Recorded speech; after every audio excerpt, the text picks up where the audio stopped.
Greetings. I never know with this new software when the videos started.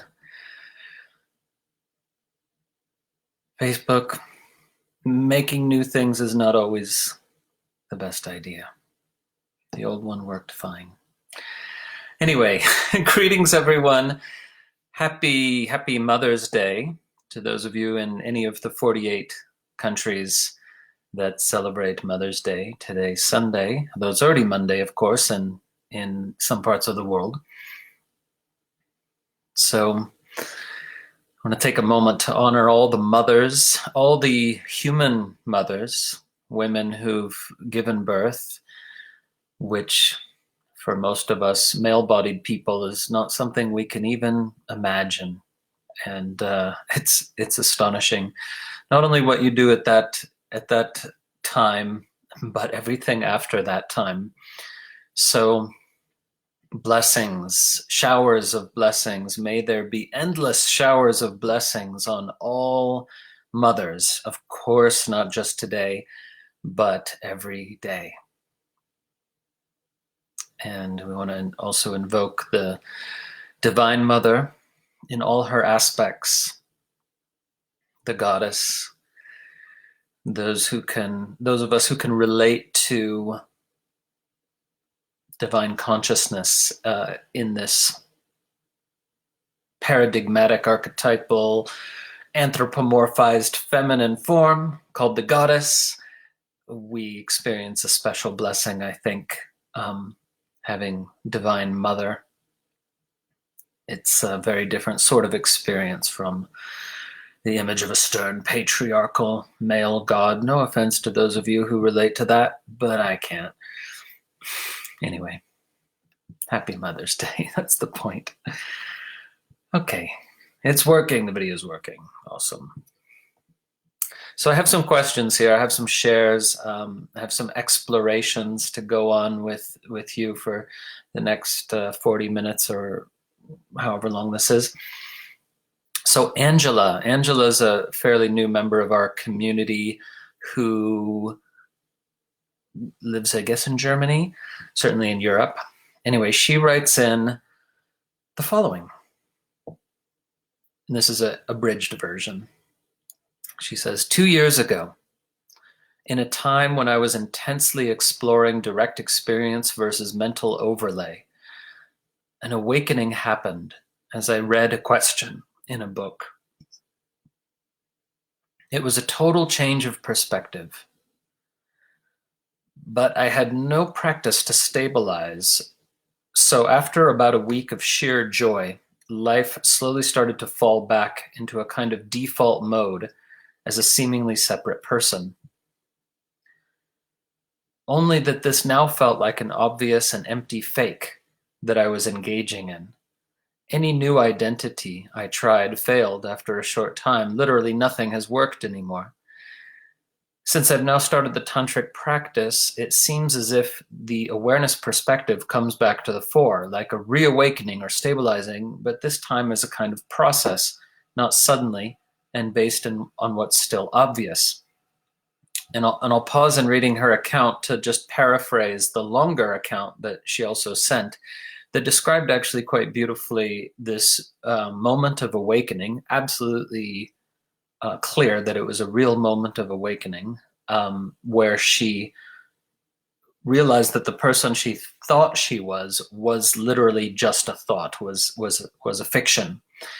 And all this experience of being a person confronting a world, completely fell away. Subject, object fell away, and she experienced, unity, consciousness, and no self simultaneously. It all happened in a moment for her.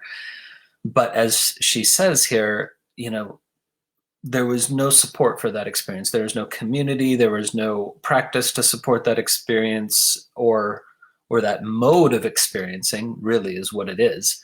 And so, kind of going back to this seemingly being a separate person. And she ran into this issue that a lot of us have had of like that, well, this person named so and so, it feels like a fake to try and be that when I know it's not true. It's a mental construct. It's a social construct, and in my real nature, I am nothingness, or the absolute, or universal consciousness. The problem is when you try to put it into words, it sounds bizarre or grandiose because language wasn't made to deliver these kinds of ideas and experiences. So when we put it in words, even though it's not grandiose, it sounds grandiose to other people, and we run into issues. So many of us who've had awakening experiences have know exactly what she's talking about here. It just sounds absurd to most people. If you say, "No, I'm not really Harish or Angela. I'm the absolute." They're gonna, but it's perfectly true. It's just again, we don't have language for it. Okay, so I'm still getting to the point here.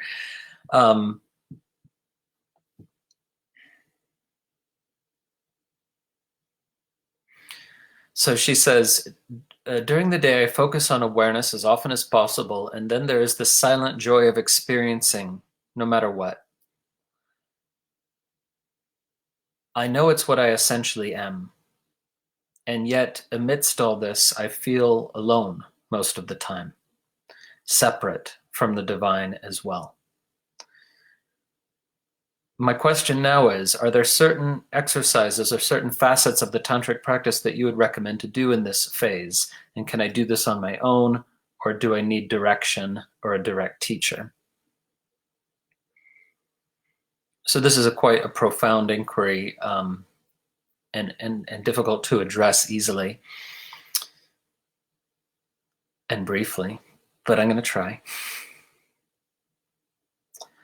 So what Angela experienced, if we try to put it in more accurate language, it's something like realizing her essence nature as what we might call radiant no-thingness.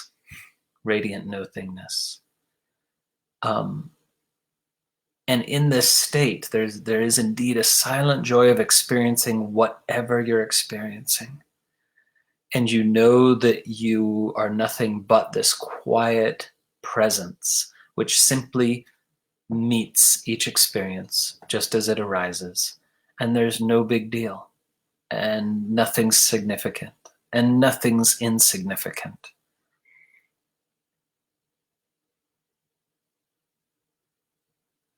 And it's very hard to describe because everything is special and yet nothing is special. Everything is beautifully ordinary, and it's just moment to moment presence. This is my favorite mode of being, really. Moment to moment presence of simply meeting what is and not making a thing out of it, just being with what is. And that can include, other people too. It takes a little more practice to realize that that's the case. You don't need to drop that state to interact with other people. But she also mentions this feeling of loneliness, and I know a lot of you out there have experienced this. Like that somehow this awakening, in a sense, separates you from normal society or from other people. They seem, more distant. You can't relate to them the way you used to. You hear them talking about their problems and their stories and what I think is, and and it just seems so empty, doesn't it? And so that can also generate this feeling of loneliness, right? So what Angela was describing there is probably what I would call this ānava-samāveśa, this experience of a shift of identity out of your personality self, out of your socially constructed self or personality, to this radiant no-thingness as your essence nature. And the next step, if you see those 3 stages of awakening video or 3 phases of awakening video, that could be really helpful, because the next step then is to develop intimacy with the 10,000 things of everyday life and begin to see everything as what you are in another form. So begin to transition towards that ānava-samāveśa mode of unity consciousness, right? Where it's not just the sort of unity consciousness that you can easily have in nature or on the beach with the sunset. It's true unity consciousness is, if you have it, is just as available in a chaotic scene, on the street, a protest, a dingy, grungy bar, dive bar, a whatever, any kind of place, is still just consciousness appearing in that form. And everything can be magical in the sense that it's just consciousness appearing in that form. Words fail. But anyway, the point is that please, all of you, take a look at yourself, because if you only have unity consciousness in beautiful scenes of nature, then you are limiting yourself through a mental construct of what this is all about. Nature is, the forest is beautiful, and I'd rather be in the forest personally, but it's not inherently more divine than an inner city urban landscape. It's not more consciousness than the inner city urban landscape. Everything is equally the one. Everything is equally consciousness. And you can experience that once you take the lid off that kind of conceptual constraint of, this is more God than that. This is more divine than that, which is sometimes a more subconscious orientation, and sometimes it's perfectly conscious. So anyway, the point here is, the practice I recommend for Angela and for many of you is, move through the world, wherever you can go legally in your country, whatever your quarantine status is, but move through the world if you can, both any kind of landscape, urban, natural, doesn't matter. And whatever you see, you practice contemplating, that's what I am appearing in that form. You see a dog, it's what I am appearing as dog. You see a person, it's what I am appearing as that. You see a sky, you see a street, it's what I am appearing as that. Now, this is just a useless mental exercise unless you have a foundation already in dwelling in essence nature. Meaning to say, if you can go inside and dwell in essence nature, and experience your essence nature, then you're ready to turn it out and recognize it in all things and beings, right? But also emotions, thoughts, whatever arises, it's what I am appearing in that form. Everything is what I am appearing in that form. So what I'm saying, I'm just saying the simplest kind of version of it, and it makes sense and it clicks. It starts to click if you have this foundation of being able to repose in essence nature to some extent, that Angela in her letter demonstrated that she did have that.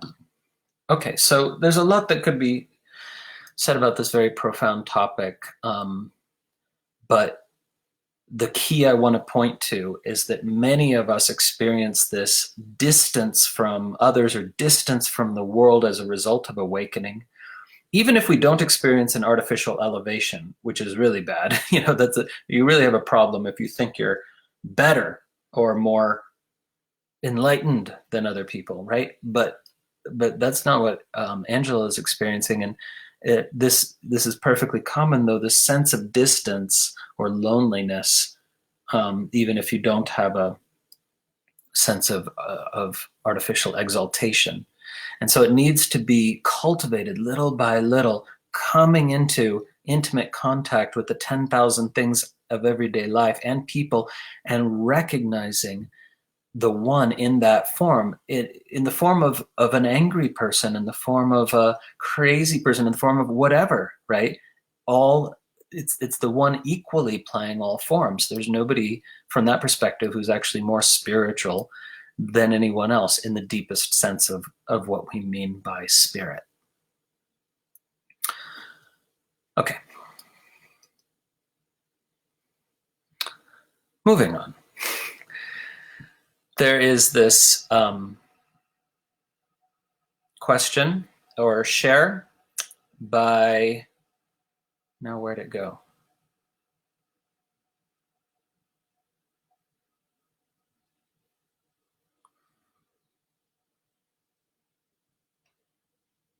Well, okay. There's this question by Paul, who wrote in about, having read Tantra Illuminated, he was very struck by it, but also disagreed with some things. And, he's had an awakening experience and integrated it to some extent, and, is having definitely a different sort of, he's existing in a different sort of paradigm from most people, and one which looks pretty awake. And yet he feels this disconnect with this philosophy of non-dual tantra that corresponds to his experience in many ways, but doesn't in some other ways. So he wrote in, he's another person who wrote in a letter that again would take too long to address every point, but here's the main point, is that what he perceived in Tantra Illuminated is that when I was talking about Shiva or divine consciousness or the universal being, that he sort of read it as being more theistic than it actually is, or at least more than I actually meant it to sound. So, what he wrote in to say is that he would argue with a view that promotes thinking that there is some higher being, God or godlike being, with a human-like consciousness that we should worship. And he would also argue with a view that promotes some achievable state better than the current one. Or he would argue with a view that believes there's some form of life after death, or that in which you can believe, I will continue after this body dies. And I actually agree with with these criticisms, but ultimately they're not criticisms of the Shiva view, but of how I articulated it or attempted to do so in 2011 when I wrote Tantra Illuminated. But this is what I want to drill down on for a moment for all you guys. I want to be super clear about this, which is, even though we use the language of God or goddess, it's in this theistic tradition, Shaiva Tantra or Shakta Shaiva Tantra is a theistic tradition, even though it's a non-dual tradition. It's totally theistic, but this language is used in different ways from, the Western monotheisms. And I want to be super clear. There is no sense in which this view holds that there is a God other than consciousness itself. In other words, this is a tradition that deifies consciousness. I mean, this is actually a very complicated subject, because certainly many of the ancient scriptures did hold that there were deities and that the deities were real beings, that Rudra or whoever, that these were real supernatural beings or superhuman beings anyway. But, what I'm teaching from and focused on is specifically the non-dual view as taught within this lineage of the Kaula Trika with a Krama core, the lineage of Abhinavagupta and others. And in their view, when we use the language of God, we're talking about a deification of consciousness itself. But more than that, we're talking about the fact that consciousness is something much, much greater than most people realize, okay? And yet, there's something more to it too. This is a tradition that believes in and teaches God as a kind of divine presence, which is palpably feelable, can be palpably felt in all things. But the important part is that that presence is not different from you. You know, it's not other. It's just, it's a kind of extension. It's your wider self. Okay, so earlier in the call, I was talking about the practice of seeing all things and beings, all concrete manifestations, as what you are appearing in that form. But there's also this intangible manifestation of consciousness, if you can call it a manifestation. It's kind of like the spiritual equivalent of the cosmic microwave background of radiation in physics, you know, that's universally everywhere all the time. The CMB is the radiation left over from the Big Bang, which happens to be in a microwave wavelength. And it's everywhere in the entire universe equally. It's homogeneous, it's everywhere. It's this tiny little bit of radiation that's evenly spread throughout the universe. Anyway, it's a metaphor. It's a metaphor here to, well, Shiva, you know, we can use the terms in this way. Shakti as the one manifest in the concrete objects and people that you're encountering, and then Shiva as the one in the unmanifest form. And we can use different names, it doesn't matter. But Shiva is the one in the unmanifest form. It is this subtle presence that's all pervasive and holding everything and holding me insofar as I'm identified with this body mind. But it also is me in my real nature. So when I'm existing in, dwelling in essence nature, then I can feel a perfect continuity with that wider formless presence that I'm here calling Shiva. But when I'm existing in my body mind, then I can experience myself as being held, as it were, by this beautiful, quiet, formless presence.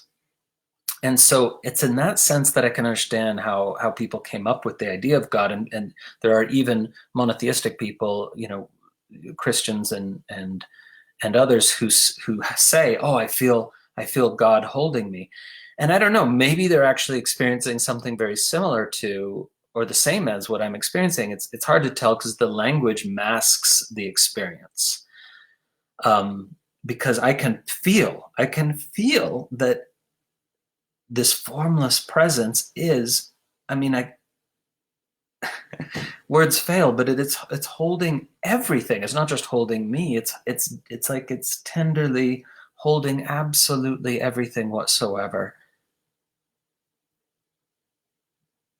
And then it also manifests as everything whatsoever. But there's this formless aspect which is somehow just behind everything. It's like it's a millimeter or a nanometer behind everything from every angle, holding it gently.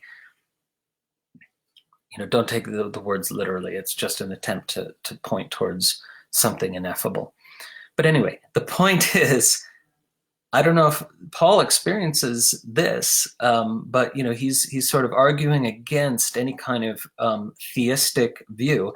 But I just want to be clear then that this view, even if we use the word God, we are never talking about some kind of person, divine person or superhuman person who sits up on top of the cosmic hierarchy, as it were, and runs the show or dictates terms or anything else. In a sense, you know, it's a non-theistic theism. I don't know how that's possible, but it is, because we do venerate and worship our own deeper nature. which makes sense to do when you're not experiencing yourself as being that, right? And when you are, you're venerating yourself, which is wonderful. Anyway, so these are some deep waters in the sense that there are things that are hard to talk about, and I always feel that every attempt I make fails pretty much. Not some fail better than others, but they basically fail completely, because there's no way to get this across to somebody unless they already know what you're talking about and you're using the words to just point to, oh yeah, that. But anyway, so we'll talk about this subject a bit more another time. But for the most part, I agree with Paul, whose post is now in the group, and I would say it is important for each of us to confront mortality. And just because energy can't be created or destroyed, that's true. Consciousness can't be created or destroyed. That doesn't mean that you, in the sense of your personhood, continue after death. You don't.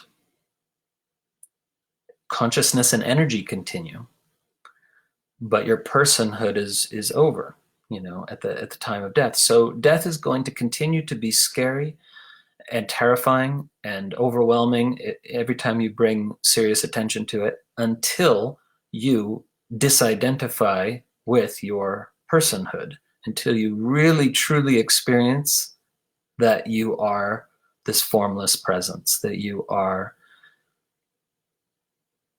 awareness itself, and that, yes, temporarily manifesting a body, but that's not what you fundamentally are, And then death holds no fear. It couldn't possibly be scary if you know what you are. But yeah, the story of reincarnation has deluded a lot of people into thinking that you get to continue. But there's no sense in which personhood reincarnates, if reincarnation's even true at all. It's just a way of talking about the continuation of consciousness and energy in endless different forms. This idea of one soul transmigrating, that requires an entity called a soul. And ultimately, Shaiva Tantra, non-dual Shaiva Tantra, does not believe there's such a thing as a soul. So in that sense, it's quite Buddhistic. Okay.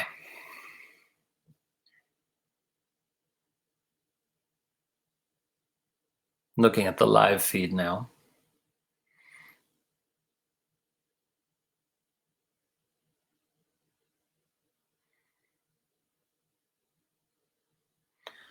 Okay, so Sankanil or Shankanil, I'm still not sure which S that is in his name. He says, I'm currently on the central channel module of the foundation course. I'm having a hard time realizing the central channel. I sometimes feel something like a thin strip, but not well connected from skull to the bottom. But I'm not sure if it is the central channel that I feel. What is more difficult is the visualization part, a golden column of light. Any tips or suggestions? I have practiced it daily for over a month now and not sure if I should move on to the next module. Yes, move on to the next module. But continue to practice this sporadically, maybe like 3 times a week, and it's gonna click at some point, So, and don't worry about visualization. I keep saying this, and somehow it's still hard to communicate. Maybe because golden is a color, people think of visualization, but really it's feel as if there's a golden column of light from the crown of your head to the pelvic floor running through the center of your body. Feel as if there's a golden column of light. You don't need to see a golden column of light. And some people are more visual than others, but for decades now, Westerners have gotten the wrong cue from these tantric sources, both Buddhist and Shiva, where people say visualize, visualize, visualize. But the original Sanskrit doesn't actually require that translation. Imagine would be better, for bhavayet or dhyayet is the verbal form that we find in these texts. Feel as if there's a golden column of light, and you'll start to feel it more and more strongly, and then eventually you're going to get in touch with the actual central channel. At first it's imagination, and this is the part, again, a lot of people don't get. You're using imagination to eventually access something that's real but very subtle. So yes, you are imagining the central channel at first, but then you're going to be able to feel it and access it in a more palpable way. So we use the tool of imagination. But in this case, move on to the next lesson and just do this, see, as you feel inspired. Okay.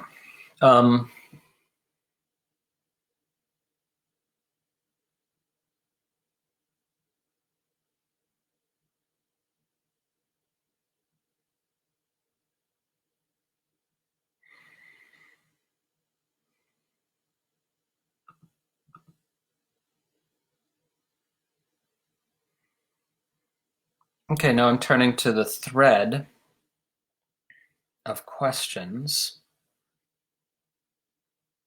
I'm going to come to a couple questions about the Divine Mother soon, or the goddess. Okay, Dave Cook says, can you talk about the apparent similarity between the foundation course practice of being with what is and Patanjali's definition of yoga? Are they both pointing toward first order reality? Is the cessation of the turning of thought, chitta-vritti nirodha, and the quality of an experience before I have a thought about it essentially equivalent in that sense, or is there something else going on? Yeah, there's something else. I mean, they're both first order reality, but they're introversive samādhi and extroversive samādhi, right? Or samāveśa, whatever term you want to use. I have a little tea. So Patanjali was only interested in introversive samādhi. So he doesn't bother to say introversive. For him, samādhi is entirely introversive. So you're getting absorbed deep within. There's this whole pratyahara of pulling all your attention, awareness, and energy deep within and disengaging from the outside world. And then you can have this, deep meditation or a meditation retreat, you can have this experience of the mind finally stops. It becomes still. The churnings and turnings and spinnings of thought and emotion as well become totally still and quiescent, right? And you experience this incredibly profound peace, communion almost with your own inner being that we usually call samādhi. But then the tantric tradition came along and said, that's introversive samādhi. Nimilina is one term for it. And then there's unmilina samādhi. We teach that in the tantric tradition. So it's the usual one-upsmanship, but it's also true. We're taking it one step further. Now we can have extroversive samādhi, where you are totally intimate with the fabric of experience with all the sense gates open and in contact, the senses fully meeting their objects and in contact with the world. There's no actual need to make a distinction between self and world. That's an artificial distinction. But extroversive samādhi, it's discussed in chapter 19 of the Recognition Sutras.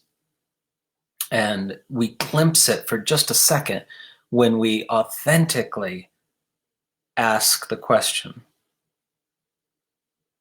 what is the quality of this moment before I have a thought about it. And by authentically, I mean you actually want to know the answer, and you know the answer isn't a thought, right? And you ask, what is the quality of this moment before I have a thought about it? You might glimpse extroversive samādhi for a moment.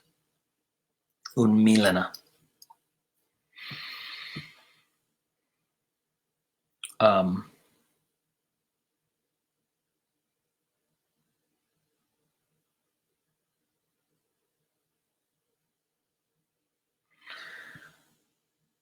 Margaret says,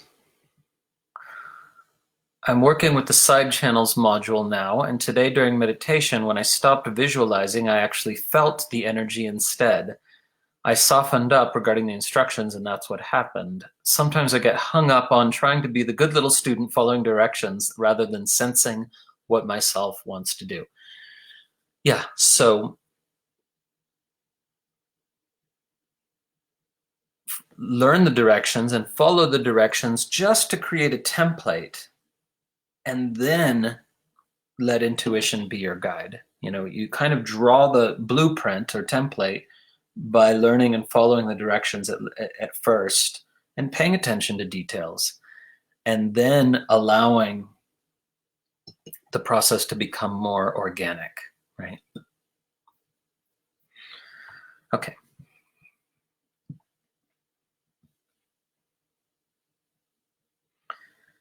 So now some people were asking about the 3 goddesses of the Trika. So I posted an image in the group, and this is yet another thing that Westerners, or not just Western, modern people find really hard to understand, because we've kind of been exposed to these religions that contradict each other. Say, so and so is the supreme being. No, so and so is the supreme being. It's whoever. It's Jehovah. It's Allah. It's Jabulon. It's this is not really what's going on in these ancient Indian traditions, right? Sometimes it is when dualistic religions are arguing with each other, but by and large it's not. So when we talk about the 3 Trika goddesses, this is just the way the Trika lineage organizes its understanding of the nature of the divine, of the nature of our own innermost being, the innermost being of all beings, right?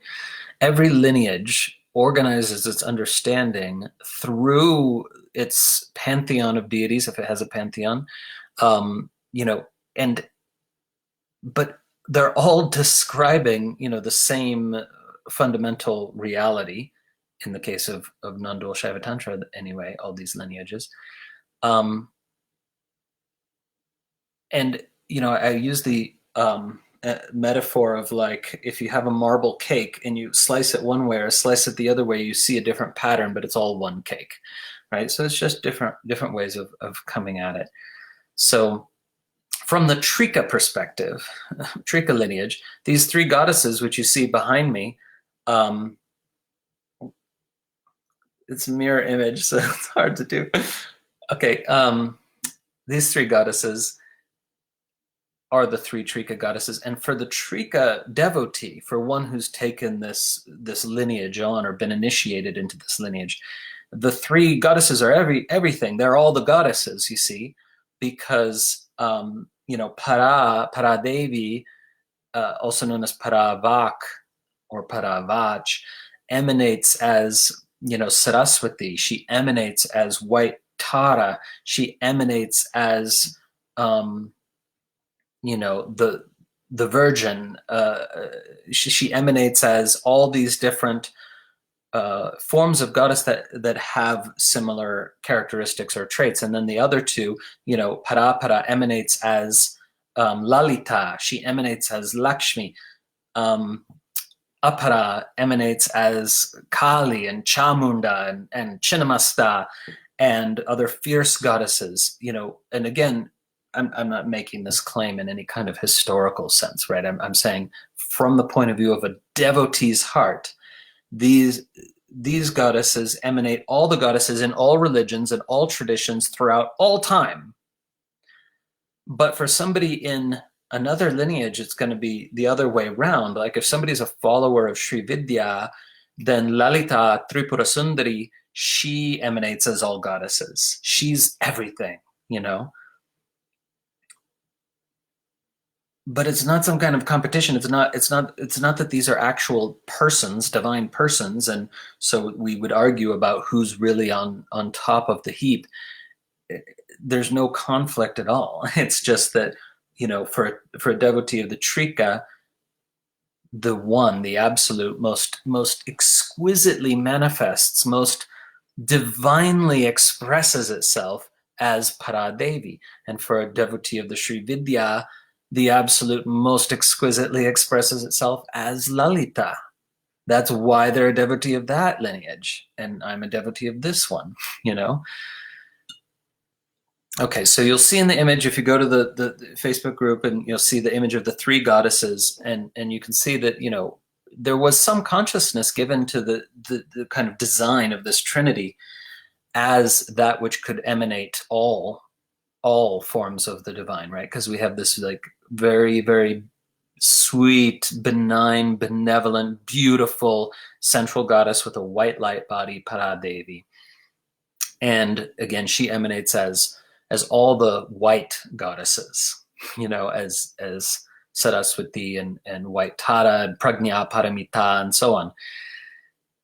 And then we have, Parapara, who's red and kind of fierce and kind of intense and also kind of sexy, and she's the one in the middle, Parapara, the intermediate goddess, as it were. And then Apara, fierce, intense, frightening, and these are the three aspects of the divine. We could say the three aspects of the divine feminine, but really the three aspects of the divine, because this is a goddess tradition, and Shiva doesn't really get a look at him. He's there as this kind of stable ground that the goddess rests on, but he's not there ontologically. The three goddesses, subsume the whole of reality in the Trika. Okay. But what confuses people is that there's this outer level. So Abhinavagupta and other masters, if they're talking to a wider audience, they're talking about Shiva. They're talking about God as under the name Shiva. They're not talking about the three goddesses, even though that's the lineage of their devotion, because they're sensitive to audiences, and all these terms are floating signifiers that can be leveraged for effective pedagogy depending on the audience, you see. So what we have is people today trying to sort all this out and trying to figure out a fixed ontological reality, and there isn't one.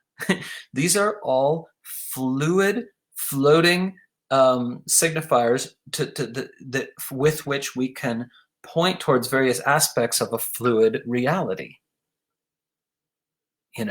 So you're not going to get those fixed categories in which you can put everything in a neat box. And if you do, you've been lied to, basically.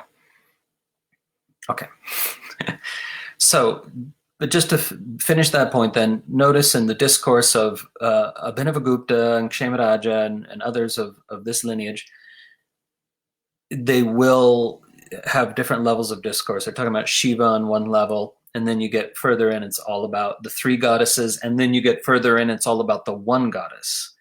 It's about Para in her higher nature, or she goes by other names too, Sadbhava and so on. Okay, so that's a brief introduction. Now, someone I don't know yet, named Durazno, if I'm saying your name right, Durazno, has been curious about this question. How did your relationship with the Divine Mother evolve? I'm very new to Dharma, and in the past used divinity as a tool of meditation, and now I'm fully convinced of the divine.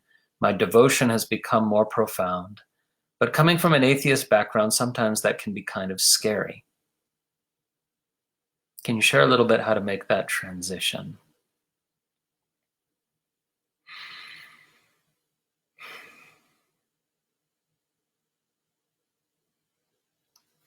It's really the kind of thing that, it's easier to talk about in real life dialogue.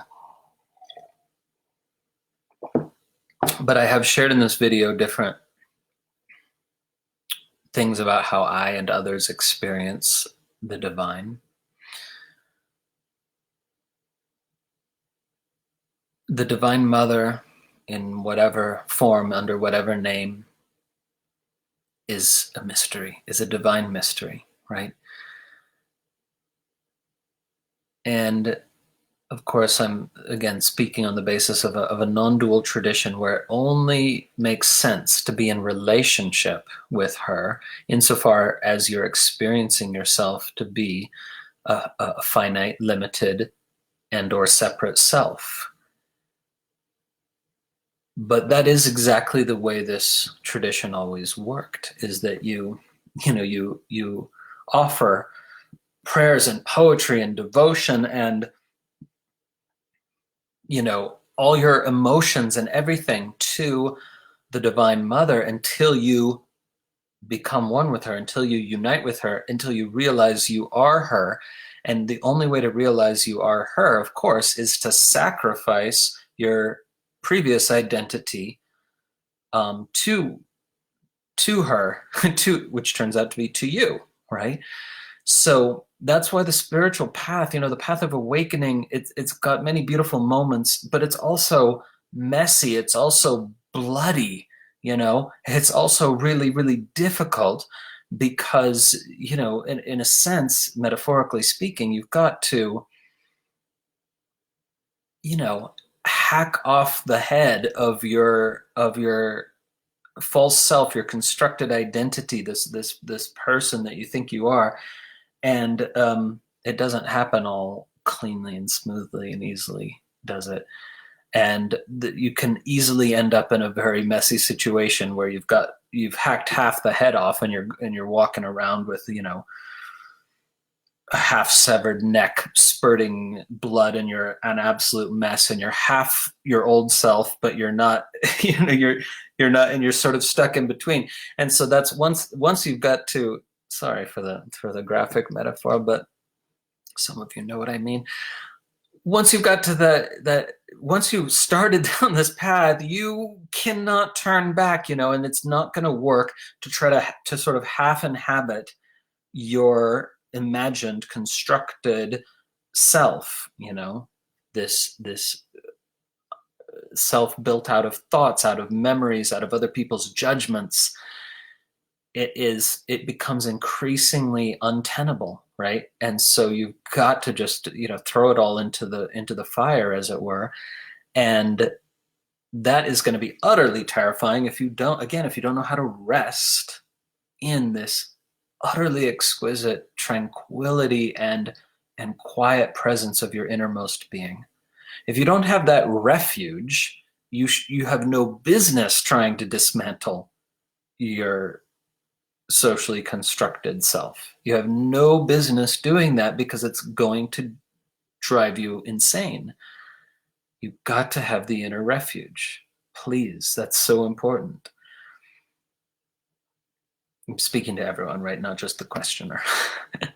And having said that, there can be you can have this ability to rest in your own inner nature, but still be afraid of fully of going the whole hog, as it were, going all the way with it. Like, this is all that I am, this radiant no thingness. This is what I am. Everything else is just thought, imagination, supposition, fancy, and superstition.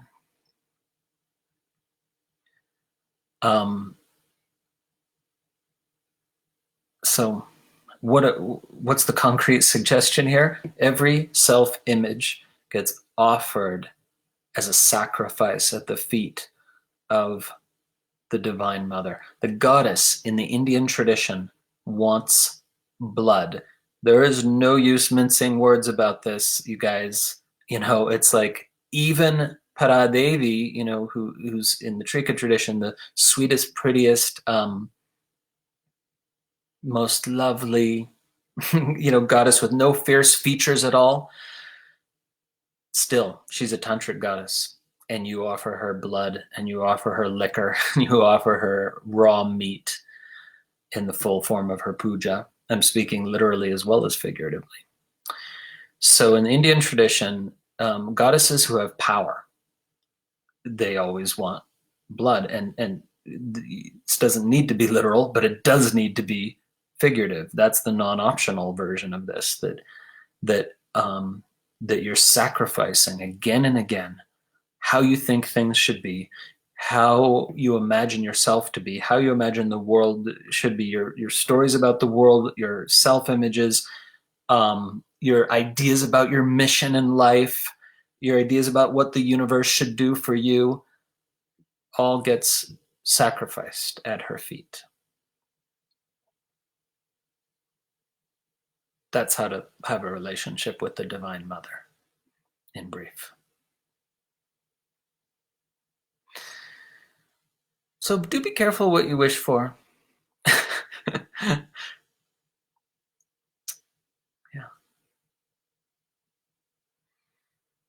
But if you find yourself on this path, there's no use trying to go back. Can't go backwards. Okay. So there were some other questions. I forgot what they are now. Let's see.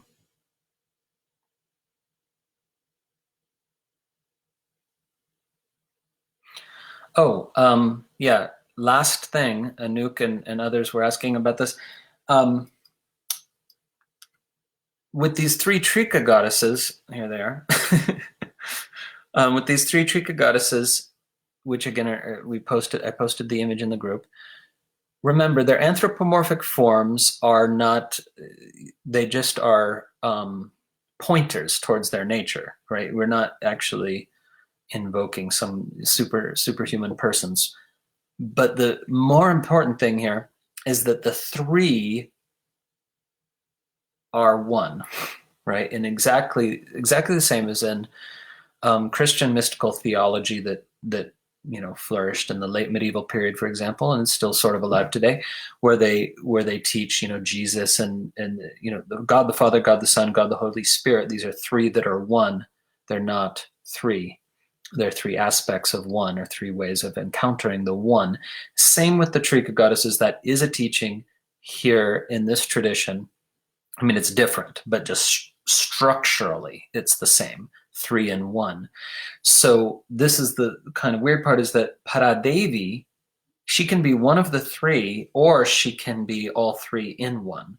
And this tradition flourished in southern India after the Trika disappeared from Kashmir and northern India because of Muslim invasions.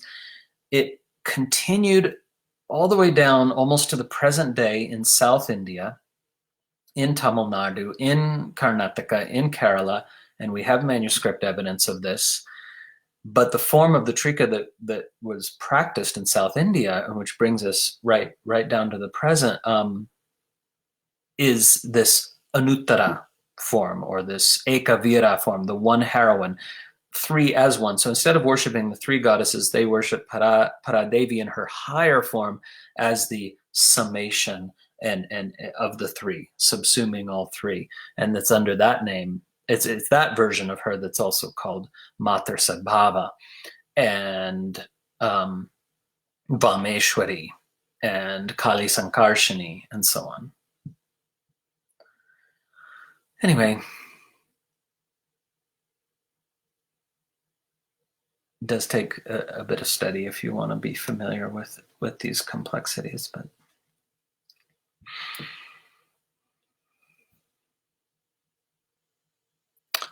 okay, anything else before we wrap it up here?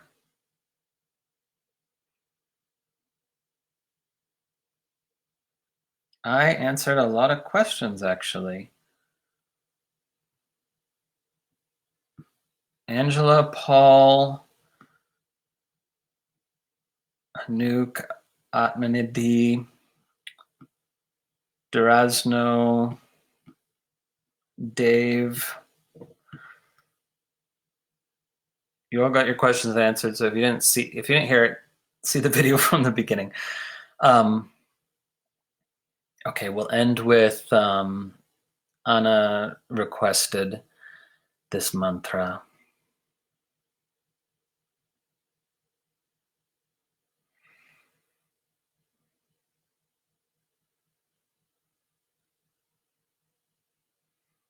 Tvameva Mata. So this mantra says, you alone are the mother. You alone are the father. You alone are relative and friend. You are knowledge. You are wealth. You are wisdom. You are everything for me. O God of gods. O deity of deities.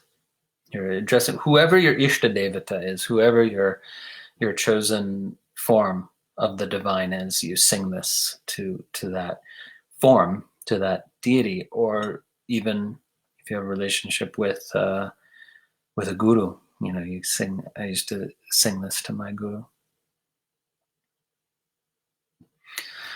Tvameva Mata cha Pita Tvameva Tvameva Bandhuscha Sakha Tvameva Tvameva Vidya Dravinam Tvameva Tvameva Sarvam Mama Deva Deva.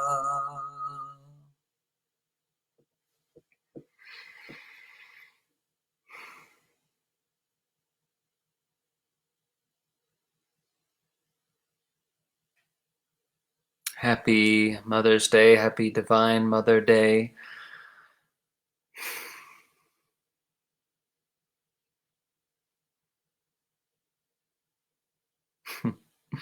May all your self-images become sacrificial offerings at the feet of the Divine Mother. And when the last one has been sacrificed, you'll realize this whole time you are looking into a mirror. When you look at the image of Ma, fierce Ma, gentle Ma, every form of Ma, of the mother, she's a mirror, showing you your power, your beauty, your strength.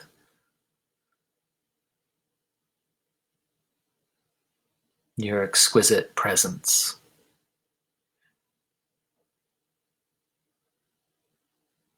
Om.